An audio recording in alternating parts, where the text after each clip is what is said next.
Hello and welcome to the WIHS Journal Public Affairs from 104.9. I'm Paul Kretschmer. Today and tomorrow we'll be hearing Governor Ned Lamont review points of his 2024-25 state budget for the biennial budget, the two-year period.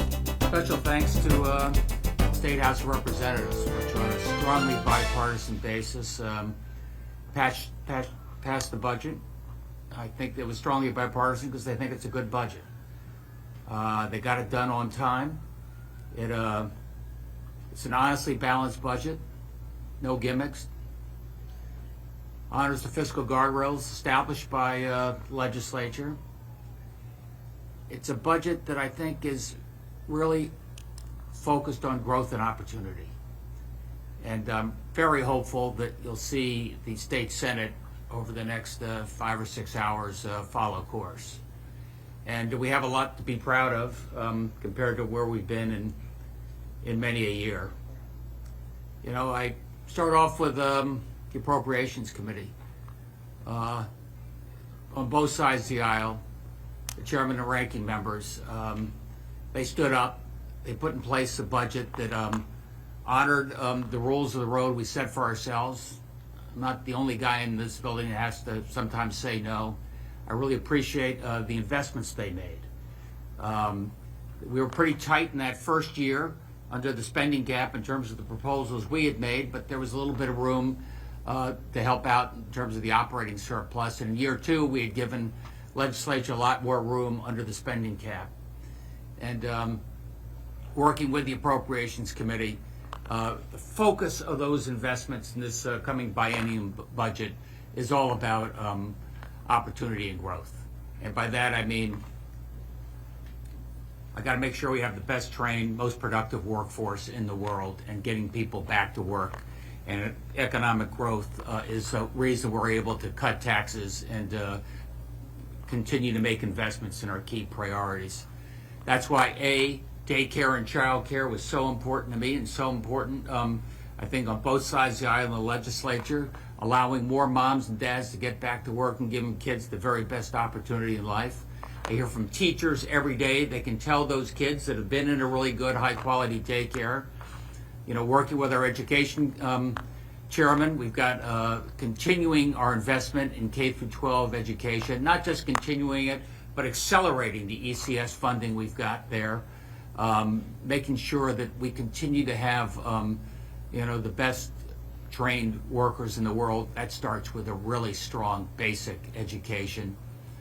Working from there, higher ed, a little back and forth on higher ed, but very important, I think, that we've got significant increases for both the UConn and for the CSU system in our community colleges.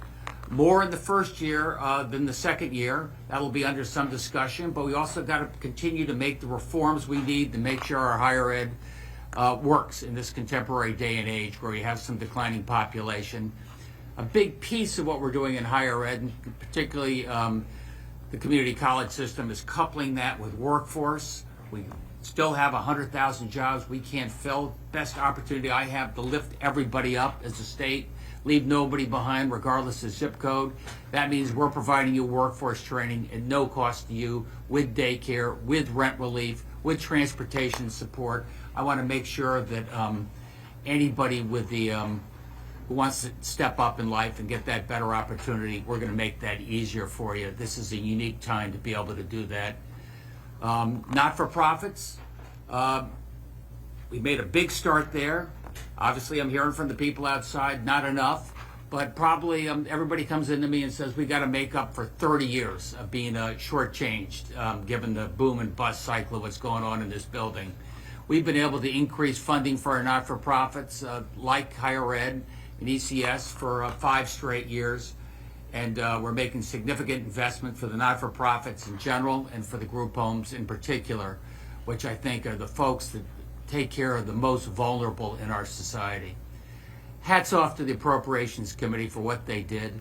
And finally, I made the biggest commitment ever in terms of housing. Doesn't work if you have great workforce, people wanting to come into the state and get a job if there's no place for them to live. And they took my $600 million investments in affordable housing and workforce housing and increased that, including a big increase in time to own. Time to own means that young family actually has an opportunity to build wealth and own their own home right here in Connecticut. And we got the wind to our back. People want to be here in Connecticut. People want to move to Connecticut. One of the things holding us back is housing, and we're going to turbocharge that. On the other side of the equation, you've got the Finance Committee. And again, a big hats off to the chairman and the ranking members there. I believe John Fonfara said it best. I want a budget as reflected in our revenue that does everything we can to keep our economic growth going. Economic growth is so key to opportunity. And first and foremost, we got in place a broad-based income tax cut, really focused more on working families in the middle class. And don't tell me that doesn't make a difference. Don't tell me that doesn't make a difference for that business as well. You know, they're trying to recruit that middle manager coming in from out of state, and you're now able to say, you want to be here in Connecticut. You're earning $100,000 a year. We're going to have the lower tax rates than all the neighboring states around us. This is a place you want to be.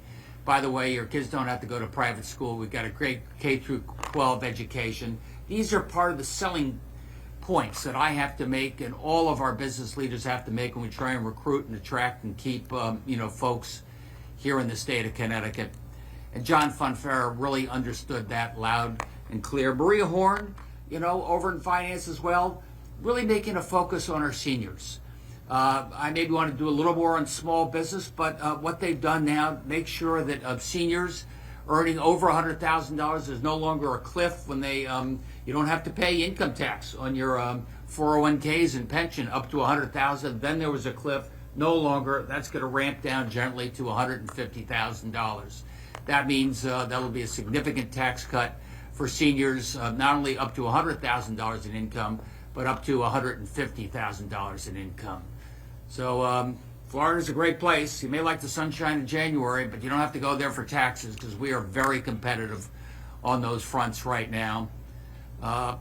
Again, for small business, I'd like to think that the income tax cut makes a difference. I'd like to think that what we're doing in terms of incenting them with great increases in credits for daycare and childcare and workforce, giving them one more reason they want to stay here in the state of Connecticut.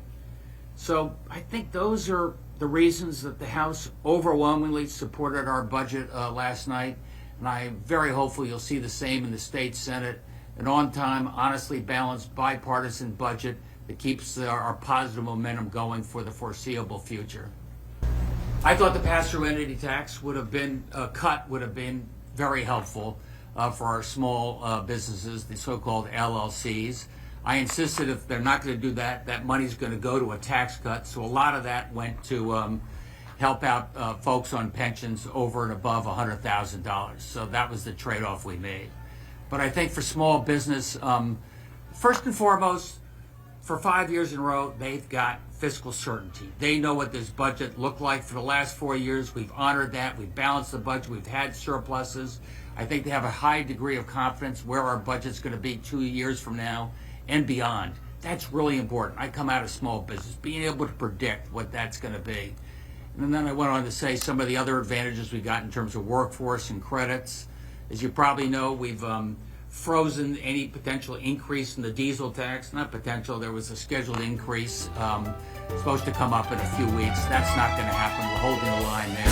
You have heard the voice of Governor Ned Lamont reviewing some of the points of his budget for the 2-year period 2024-25. On today's broadcast, courtesy of CTN, you'll hear more of his conclusions on tomorrow's broadcast. For further information, call us at 860-346-1049. Or you can email office@wihsradio.org.